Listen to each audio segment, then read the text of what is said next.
하나님의 권능이 임하여라는 1절 말씀에 여기에 굉장히 중요한 포인트가 있습니다. 하나님의 권능이 내게 임하여. 살리는 것은 하나님입니다. 그 하나님이 임해야 돼요. 하나님의 권능이 나타나야 됩니다. 그런데 여기에서 제가 읽어보다가 은혜를 정말 받은 것은 뭐라고 말씀하는가? 하나님의 권능이 임하였대. 이 권능이라고 말할 때에 그 단어를 갖다 야드라 그랬어요. 야드, 권능을 야드라 그랬어요. 근데 이 야드라고 하는 그 뜻이 뭐냐? 이 야드라는 것이 하나님의 손을 의미하는 거예요. 여러분, 우리 하나님은 우리 인생이 이 세상에 태어날 때에 이 손만 빈손으로만 준 것이 아니라 어떤 사람에게든지 그 각 사람의 분량껏 알게끔 이 손에다가 일하면서 뭔가 도구를 만들든지 뭘 돕든지 누구에게 하든지 이 손에다가 하나님의 능력을 주어서 이 땅에 보내신 거예요. 옆 사람 축복합시다. 그 손을 한번 잡아봅시다. 이 손이 능력의 손입니다. 지금 할 때는 아멘 했지만 조금 설명을 들어야 됩니다. 자, 하나님은요, 하나님이 어떻게 하시냐면, 미켈란젤로가 있죠.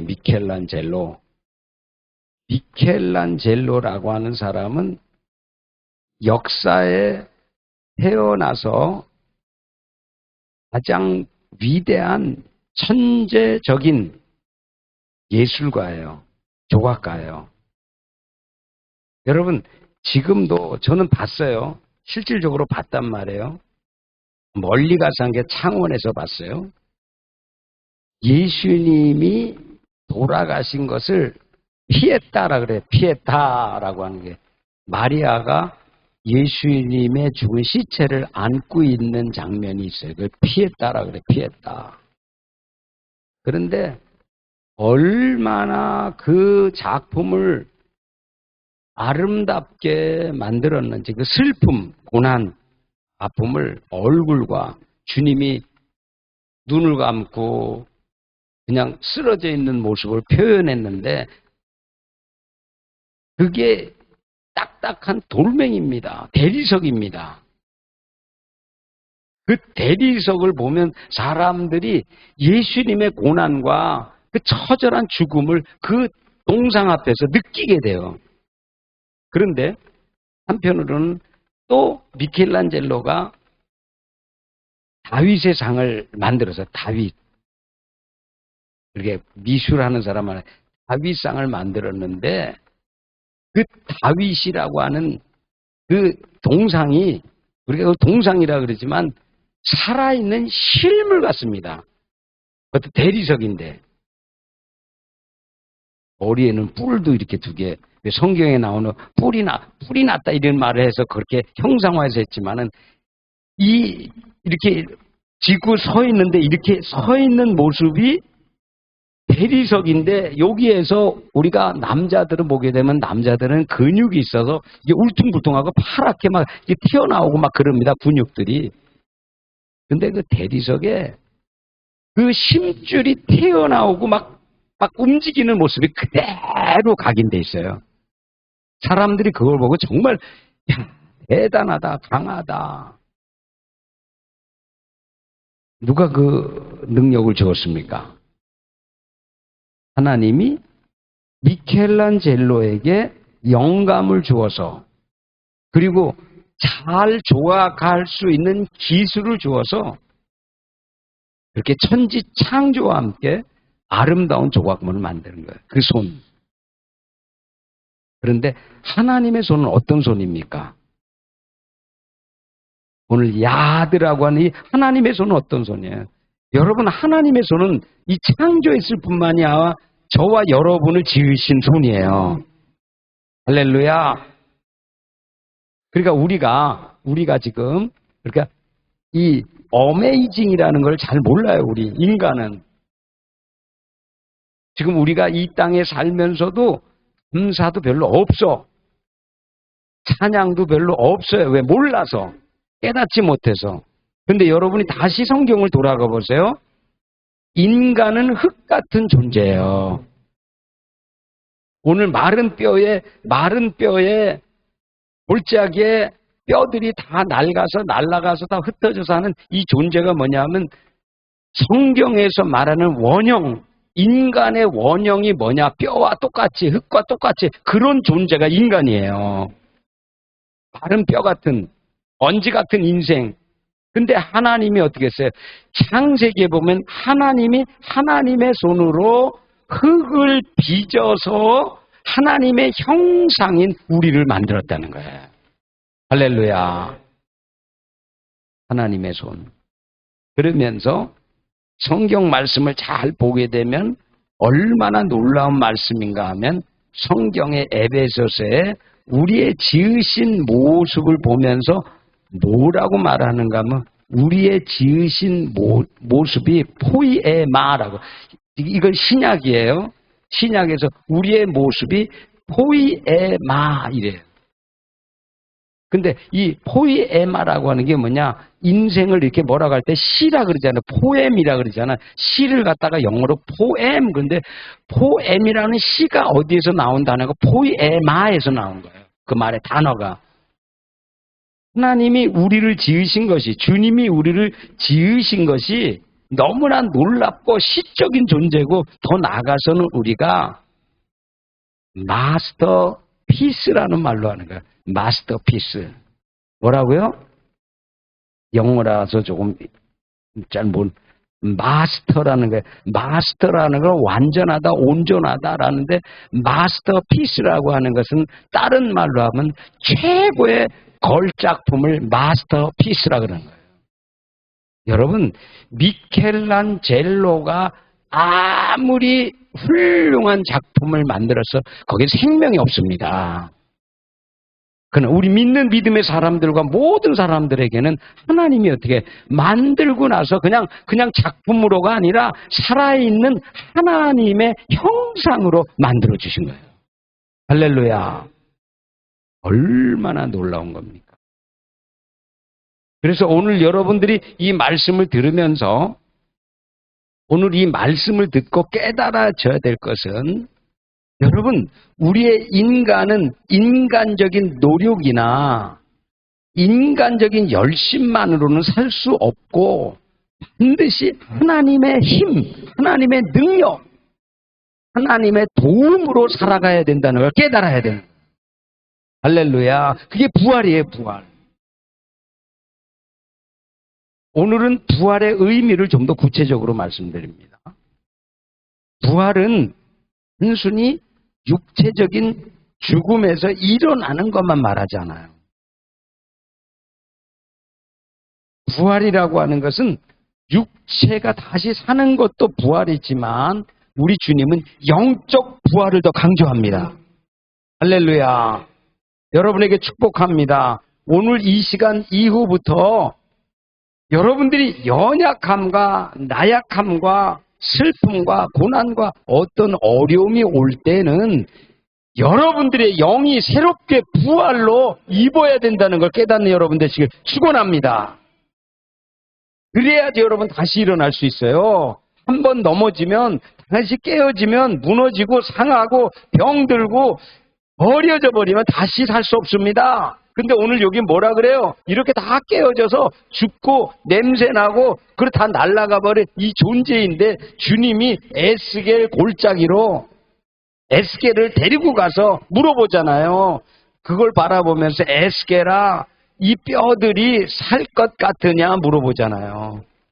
그러니까 에스겔이 지혜롭게 대답했잖아요. 주님은 아십니다. 하나님은 아십니다.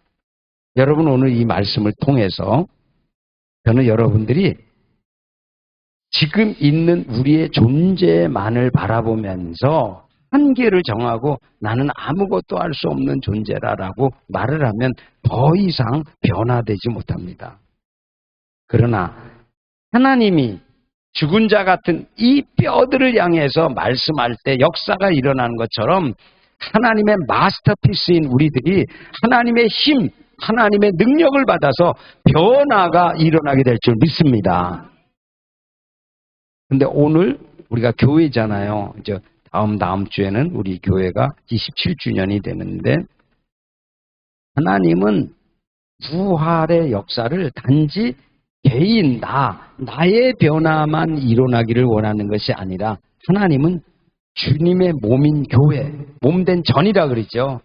하나님은 주님의 몸인 교회를 통해서 변화가 되길 원합니다. 할렐루야. 그러니까 하나님은 하나님의 교회, 주님의 몸된 교회에 하나님의 능력을 부어주십니다. 1절에 하나님의 권능이 임하여, 우리 교회나 우리 주님 몸된 교회는 하나님의 권능이 임해야 됩니다. 동시에 하나님의 권능이면서 우리 개인과 우리 교회에 하나님이 말씀하셔야 합니다. 말씀하는 거예요. 살아있는 말씀. 히브리서 4장 12절에 하나님의 말씀은 살았고 운동력이 있어서 분명히 말씀합니다. 하나님의 말씀이 기록된 말씀만 있는 것이 아니라 우리가 그 하나님의 말씀을 듣고 하나님의 말씀을 믿고 하나님의 말씀을 선포할 때에 하나님의 성령, 하나님의 능력이 역사한다는 거예요. 그러니까 여러분, 우리의 하는 말이 너무나 중요한 거예요. 내가 하는 말이 너무나 중요한 거예요. 우리가 생각하는 것도 중요하지만 그 생각하는 것, 다른 말로 말하면 하나님이 내 영에게 말씀하실 때, 내 육체가 아니라 내 영에 말씀할 때, 하나님의 말씀을 주실 때 우리가 믿음으로 그 말씀을 선포할 때 하나님이 역사한다는 거예요. 오늘 그 말씀을 지금 하는 거예요. 에스겔아, 내가 너에게 말씀을 줄 텐데 내가 말씀하는 말씀을 대언하고 내가 너에게 주겠다거나 생기를 대언하라는 거예요. 이 말의 정확한 뜻은 내가 내 기분에 따라서 내가 원하는 욕구에 따라서 그렇게 할 수도 있지만 간구도 할 수 있지만 이 말씀은 그런 뜻이 아니라 하나님께서 우리에게 대한 개인에 대한 교회에 대한 하나님의 뜻이 있어서 때때로는 어떻게 한다는 거예요? 하나님이 찾아오셔서 각 사람이나 우리 교회 위에 너희가 이렇게 살아나게 될 것이다. 이렇게 살릴 것이다. 이런 능력이 임할 것이라고 말씀한다는 거예요. 그럴 때 우리가 하나님과의 동역해서 무엇을 해야 되는가 하면 우리가 그 말씀을 우리가 대언해야 된다. 이거 동요, 선포라는 말로 하면 쉬워요. 대언한다. 잘못하게 되면 하나님하고 나하고 동등하다 이렇게 하면 잘못될 수 있으니까 뭐냐면 하나님의 말씀을 대언하는 거예요. 하나님의 말씀을 선포하는 거예요. 근데 놀라운 일들이 일어나는 거예요. 이 말씀을 제가 들으면서 나사로 얘기로 넘어갑니다. 나사로가 죽었어요. 병들어서 죽었어요. 근데 하루 이틀 사흘 나흘 동안 주님이 가지 않으셨어요. 여러 가지 이유가 있어요. 그러나 오늘 성경에 있는 말씀처럼 에스겔 골짜기의 마른 뼈들에게 하나님이 말씀하면 살아나듯이 우리 주님은 죽은 자도 살아날 것을 아셨기 때문에 하나님의 때를 기다리신 거예요. 사랑하는 성도 여러분, 하나님의 때를 분별할 수 있기를 축원합니다. 제가 2년 됐다고 말했잖아요.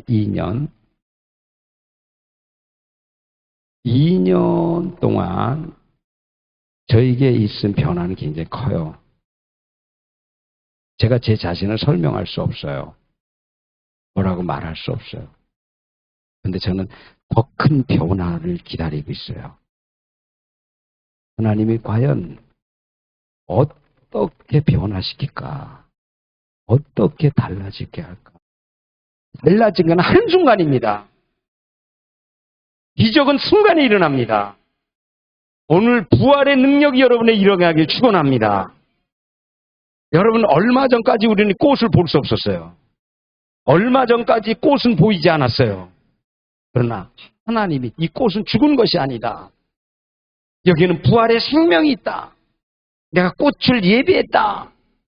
라는 말씀을 통해서 하나님께서 자라게 하니까 없던 것이 아름다운 꽃이 몇 송입니까? 그리고 저기에는 또다시 일어나잖아요. 오늘 선포합니다.